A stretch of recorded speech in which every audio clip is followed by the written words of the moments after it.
A very good afternoon to all my dear students. I wish you all a good health. Hope you are paying well attention to your studies. Dear students, we are taking up Moments Now, the book that has been prescribed as a supplementary reader in your course of English.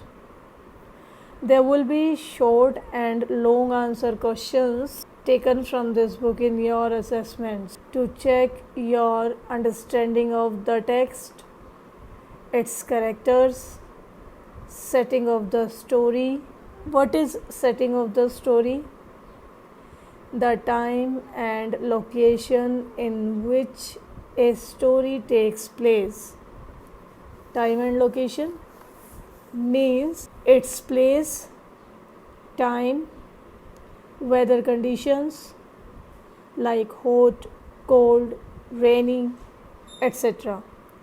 Mood or atmosphere like what feeling is created at the beginning of the story. Is it bright and cheerful or dark and fearful, frightening? Dear students, all these components make the setting of the story. For some stories, the setting is very important, while for others it is not. By chance, in the first story of this book, the setting is very significant. As the story starts with a sentence, "It was the festival of spring." The writer has introduced us with the setting of the story in the beginning sentence. In a single sentence, the author Mulk Raj Anand has told us about the mood of the story with the word festival. That is an indication of happiness and enthusiasm. We all know what festival is. That shows the happy mood. Along with the mood, the writer has also described about the weather or season too. It was spring, and I hope you all are well aware of what is spring. Yes. Now look at the title of the story. That is The Lost Child. Means the child who was lost in the story. And see the beauty of the author's writing. How creatively and realistically he has turned the happy mood into a tragic one.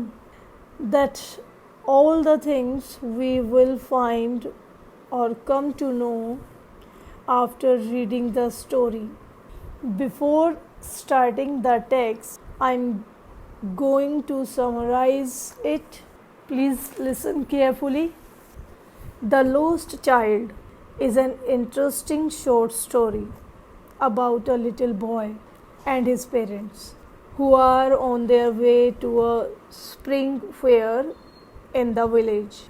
The author describes the scene on the little lane leading to the fair as full of people, all turned out in colorful clothes.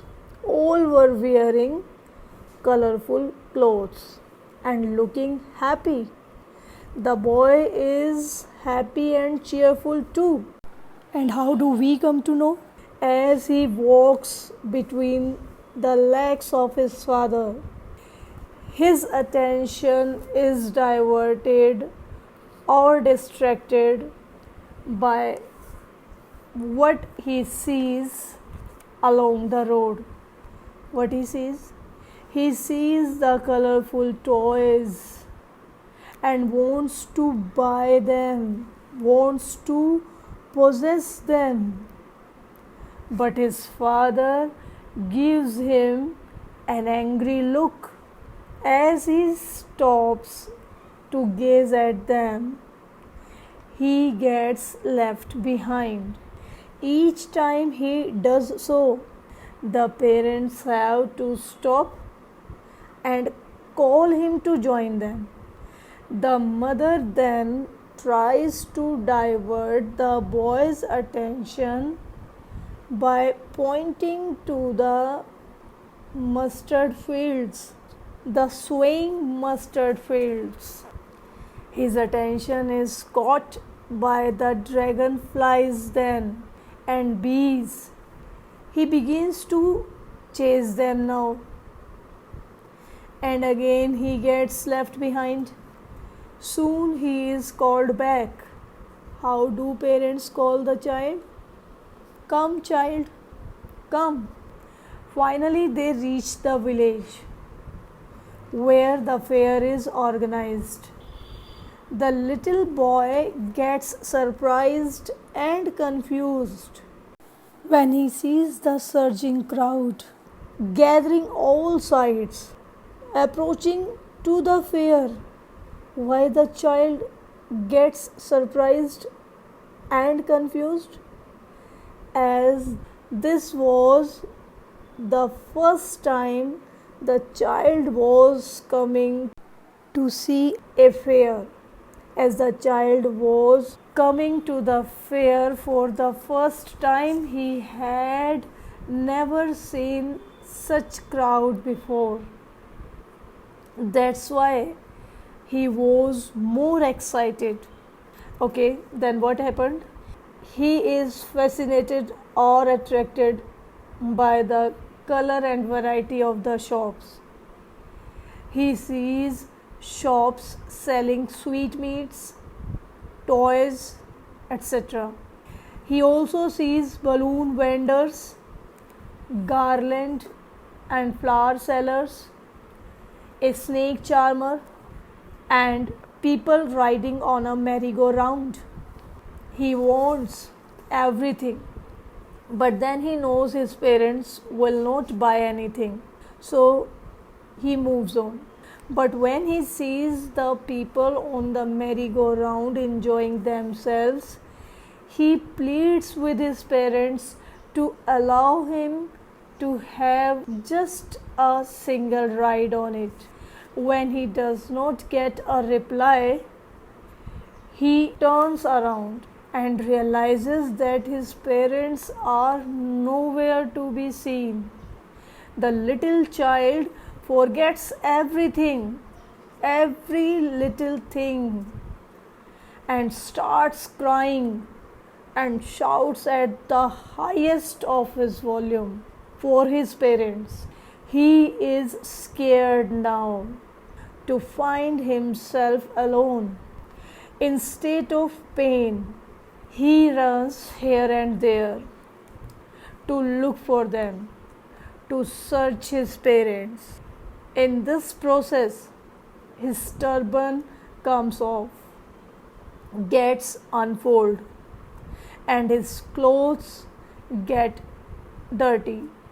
By now, he reaches a temple where he sees a big crowd of people pushing each other to get in front of the god, to get in front of deity.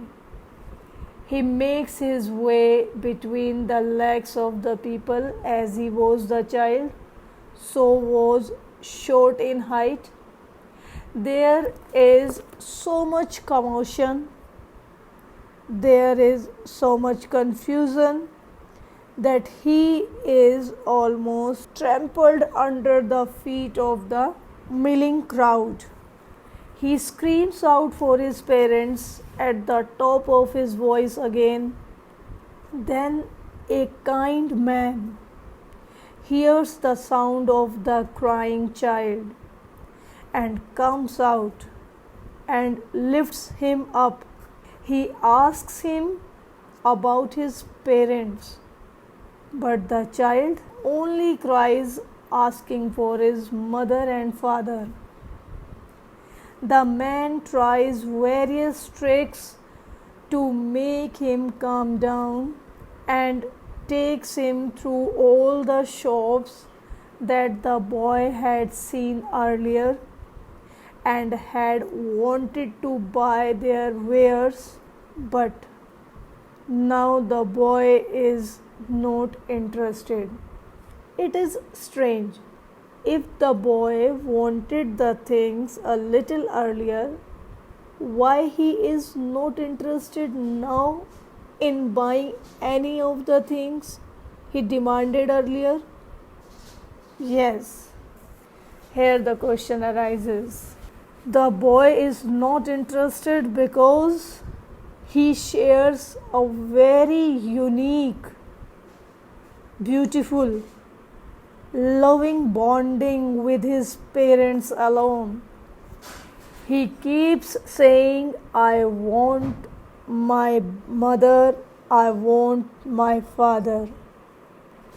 This way, the story ends. Dear students, I would like to tell you what central idea throughout the story runs. See, this is the story of a little boy who, like any other child, wants to buy everything he sees in village fair, where his parents take him one day. Through the story, the writer has tried to tell us that a child's most precious treasure are his parents. This realization comes to him only after he loses them in the fair. The writer does not name any character in the story, yet we do not find it dull any moment, and that's the beauty of the writing.